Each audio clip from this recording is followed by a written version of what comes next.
Hello, Andy. This is frei. I hope everything's okay with you and your family. First of all, thanks for accepting my invitation to help me a little bit with my homework. I got some questions for you that I hope you enjoy so much. So, thanks again for your time. Hey Frikar, how's it going? This is Andy, and I got some questions that are related to our field of work and our studies and our professional opportunities, and I'm very glad to actually answer these questions for you. So I got the first one. What's the field of work? What's my field of work? Well, our field of work as language students, as model language students, it's pretty much everything related to, in my case, English, or in your case, the language it's your language A, can be French, or I don't know if they're still doing German and Italian. But since our major doesn't specify in one exact item of study, let's say. So you see the surface of pretty much everything related to language studies. So whatever you want to go, you need a tiny extra training, let's say diplomado or something like that, another extra study that actually guides you to that path. That's the only downside I see, but also it gives you the chance of see what you could actually do. Yeah. Well, and what pretty much everyone or most of the people do after finishing languages is also teaching, which your major doesn't prepare you fully unless you see education subjects, doesn't actually guide you for doing teaching. That's in my case that was not the case. So I never studied for teaching, and I never thought I was going to teach. But I actually, after graduating, I did 5 years, almost 5 years of teaching, which helped me a lot, and also let me see that teaching is not a bad thing. Actually, it's pretty nice. Now, second question: what do I do here? Actually, right now I'm in Bogota, Colombia, not Colombia. Right now I'm working as a technical support agent, which is pretty much a call center job, but this is a bilingual one. And I started as a technical support agent taking calls. That was kind of a different job. Of course, you use your language a lot. It doesn't involve using syntaxes and stuff like that. But it helped me a lot because one of the most difficult things to do related to the usage of language is keeping a phone conversation and solving people's issues in another language. It's quite a thing. Yeah, it's a quite of experience. You get a bunch of accents, like not only American accent, but you got people from the India and Chinese people, Japanese people that all of them speak English, and each one of them have their own accent. And plus, it's a phone conversation, which makes it more challenging.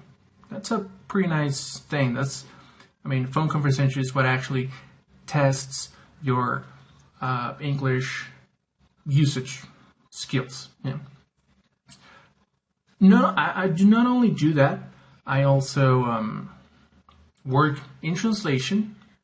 Last year started working as a translator, as a freelancer translator.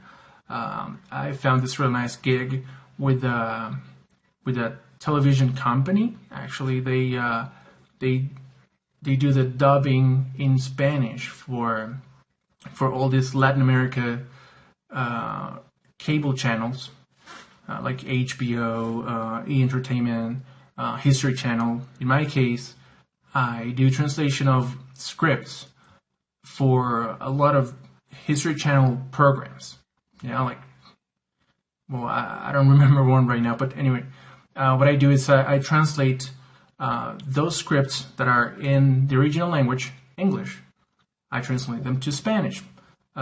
So if you see any of those shows in Spanish, like dubbed in Spanish, you might see part of my work, and part of my work is those things that I used to criticize of shows in Spanish, dubbed in Spanish, to make them better, because that runs on me too. Like using expressions that are used in Latin America, standard Spanish. I mean, making those shows into standard Spanish. It's quite of a challenge. So right now I have like 6 months doing that, and it's pretty fun. It's what I actually studied for, because I studied translation, and that's what I wanted to be since the beginning. And it is a tiring thing to do, but I enjoy it a lot. That's the thing. When you enjoy something, it doesn't matter how tiring it might be, as long as you enjoy it. That's pretty rewarding. So pretty much I have 2 jobs in this case. Technical support agent and translation as a freelancer. So which gives me the extra money in this case. Now, the third question is how my major connect to what I do. Well, it connects a lot because, as I said, I studied translation. After 5 years of after graduating, is that I actually started doing it. I did it before, but not as this level. I did it on my internship, but that was like 6 years ago, and for a couple months. And I also did it for fun, like with it. I did subtitling, which is different than doing translating scripts, but I mean, it's part of audio-visual translation, which is something that I actually enjoy. And the part of a technical support agent, the only way that it actually connects is that you use English. Yeah. I mean, right now, what I'm doing, I'm not actually taking calls and helping people. I'm doing a different kind of work, which is taking care of the reports and actually correcting them. So it actually connects to, because these people have to write the reports in English, what they do on their calls. So I get to do some correcting. So the grammar Nazi gets there to do some correction. I'm not a grammar Nazi though. Then I get, that's the next question. How do I manage to prepare in order to fulfill my tasks? Well, I think I mentioned on the previous 2 questions. I was always interested in audiovisual translation.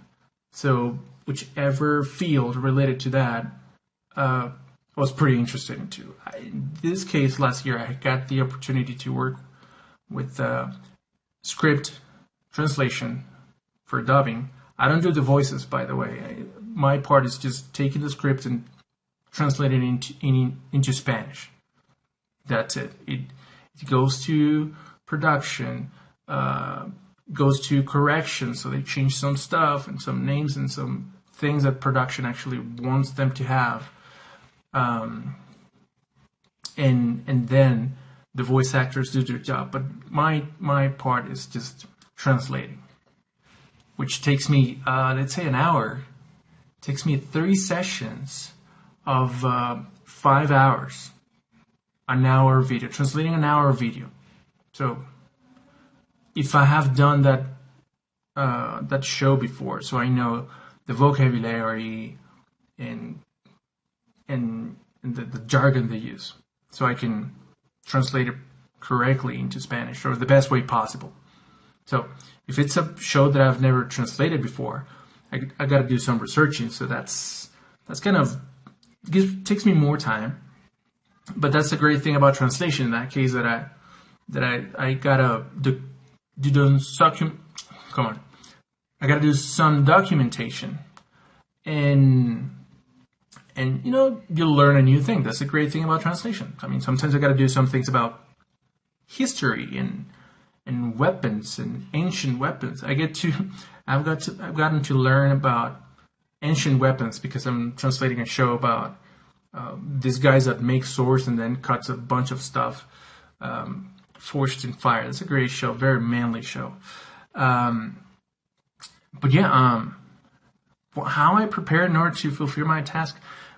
Well, I think I deviated from the question a little bit.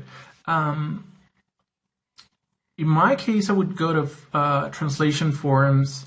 Read a lot. That's very important. To never stop reading in any language. Remember that if you're studying translation, you might do some inverse translation, but that's not actually your thing. It's always going to be from English to Spanish. So having vocabulary is very important. Any advice that's a nice question. Is there any advice that I could provide? Well, I'm not the best giving advices, but do never give up.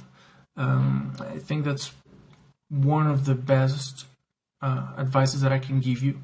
And another thing is, I mean, right now we are living the Internet of Things. Everything has internet, and there's a bunch of information that internet can provide you. I mean, you don't even have to go to a library right now. I mean, internet is your own personal library that you can actually fit in your pocket because phones have internet, for example. So you don't have to go to the library and look, you know, this little paper things to look for books and stuff. So, I mean, there's a bunch of stuff you can do and a bunch of stuff you can learn about in the internet. So take advantage and go for it. I mean, internet is not only memes. I mean, I love memes, but I mean, it's more than that. And so, yeah, that's pretty much what I can offer there and as an advice. So, well, thanks for the opportunity. Thanks for having me as a source of information. I hope you guys are great and yeah, have a great time.